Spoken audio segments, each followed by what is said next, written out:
So as more and more mainstream entertainment moves to being online, a lot of people are wondering how far can it go? How big can you make it? How great can the idea of simply just a bunch of ragtag people getting together and making a YouTube channel go, and what can you turn it into? Well, for a lot of people, the show that proves that you can do this is today's anime, RWBY, a series made by Rooster Teeth, a video game-based YouTube group that have expanded into doing their own animations and making their own movies, mostly just through passion and the love of doing it. So because this RWBY has garnered a great fan base, not just amongst Rooster Teeth fans, but amongst just a lot of fans of animation and good storytelling, just for the sheer fact that it exists. And the thing is, in my ever attempt to get laid onto bandwagons, I finally decided to plow through all 3 seasons, and after 3 seasons of RWBY, I can at least tell you the plot. RWBY opens up in a fantasy world that was marketed to us as being a big, epic adventure. That is not the case. When you actually sit down and watch the series, you find out it's not a super big, fast-paced adventure. It's actually a fairly slow, character-driven story that really has a plot that just sort of shows up towards the end of Season 3 more than anything else.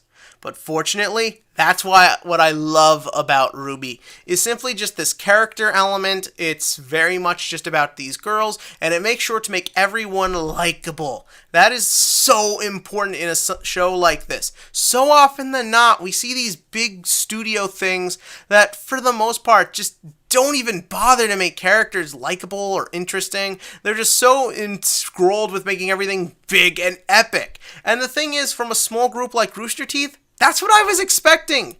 I was expecting either something that would be so much a comedy that it would be a parody, or something so obsessed with like big violent video game style action it would just be boring and uninteresting.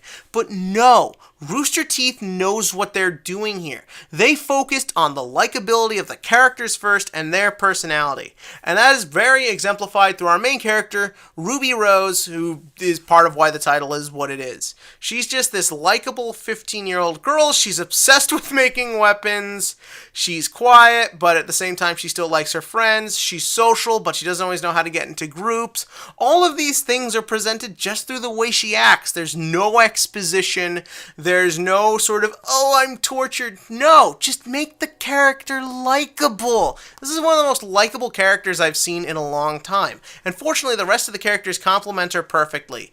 You have Weiss, the typical sort of rich girl who you do come to get to like as she grows, as she has the best arc of everyone. Blake, the one who's kind of quiet and just sort of there, and her older sister Yang, who's just the fun-loving, exciting one with big titties. And the thing is that's all you need. Just give me characters I like, and you can put me on any plot you want. Because, fortunately, the plot here is very generic and very by the numbers. But again, because I have a cast I can like and a world that is fun, I'm in for it. And while we're on the subject, the world is actually really interesting. There's a lot of cool elements. There's a lot of interesting plot ideas. A lot of interesting, like, types of people and stuff like that. Does all of it get as much time as I wish it did? Not really, but it's presented all in a fun way that just gets me into the world. Especially because the animation isn't that great. For what Rooster Teeth has to work with, it is very good. It doesn't get in the way of liking the characters, and it gets better as it goes on. But for the most part, if you're not a fan of very CGI-based animation, if you can't get into the whole video game look, and if the fact that the characters don't always move right or talk right doesn't work for you, then there might be a problem. But for me, I just got so much into everything that it wasn't a problem.